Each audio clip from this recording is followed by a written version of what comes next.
থেকে জানা যায় শরীফ হওয়ার জন্য আমার বিভিন্ন আত্মীয় স্বজন জানুয়ারি আব্দুল রাজ্জাক তালুকদারের জানাজা হয়েছে। তারা যদি এই টাকা না লিখতে যায়, সুতরাং তাদের অবদান এই সমাজ করতে পারবে না, কিন্তু বলে যায় কেন? এই সমাজের অনেক বিত্তবান লোক আছে, কিন্তু মন নাই, দিল নাই যে সামাজিক কাজে আগে আসা। কিন্তু এই আব্দুল রবের পরিবার এই সমাজে অনেক অবদান রাখছে, সাথে সাথে আমরাও তাদের পুনরাবৃত্তি করাইছি। সুতরাং দীর্ঘ ৮০-৮৫ বছর বয়সে নিজে বলে গেছে, এই বয়সে অনেক কষ্ট করছে, কোনো লোক লালসা ছিল না। এই যে পাবে স্কুল দিয়েছে, মাদ্রাসা দিয়েছে, কোনোদিন বলে নাই কেন? না, আল্লাহ পাক আমাদেরকে দিচ্ছে, আমার ভাইকে আমার সব দান করাচ্ছে। সুতরাং আপনাদের কাছে অনুরোধ করবো, সমাজে এই যে আমাদের হেডস্টার বলছে, আপনারা আমরা যেন সমাজে প্রতিষ্ঠিত করতে পারি এই বলে আব্দুল জলিলের জন্য আপনারা দোয়া করবেন। এবং যদি কোনো পুত্র হয়ে থাকে তাহলে আমার বাতিকা জনাব জাহাঙ্গীর আলম বিসমিল্লাহির রহমানির রহিম। উপস্থিত জানাজার মুসল্লিয়ান ইকরাম, আসসালামু আলাইকুম ওয়া রাহমাতুল্লাহি ওয়া বারাকাতুহু। অনেক দূর দূরান্ত থেকে জানাজা শরীফ হওয়ার জন্য আমার বিভিন্ন আত্মীয় স্বজন আসছেন। সকলকে আমার পরিবারের পক্ষ থেকে আমি কৃতজ্ঞতা জানাচ্ছি।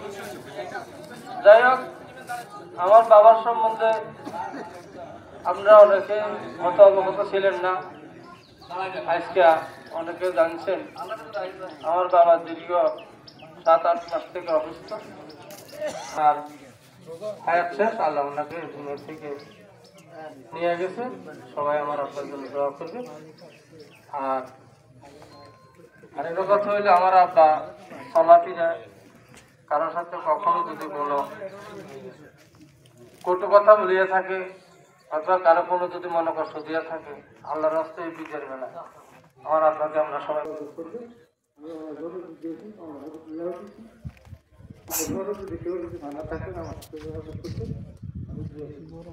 সবাই আমাদের পরিবারের জন্য দোয়া করবে।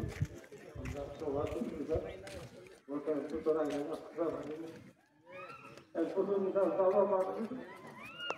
আমার মাধ্যমে আব্দুল নাম আমার চোখ লাগাও, আমরা আরো হয়ে যেতেছি। সবাই আমাদের দোয়া করবে। আর আবার যদি আমাদের পরিবারের দিকে খেয়াল রেখে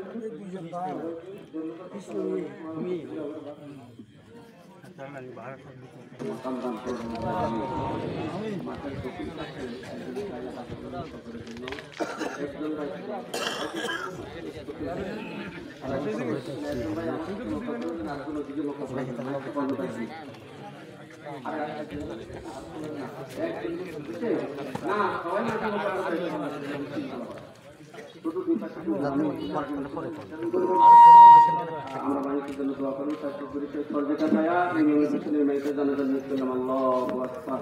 তাকে তার কি বলবো, নিজের গলা আর সাথে কথা বলতে বর্তমানে জানাজার শুরু হচ্ছে এখন।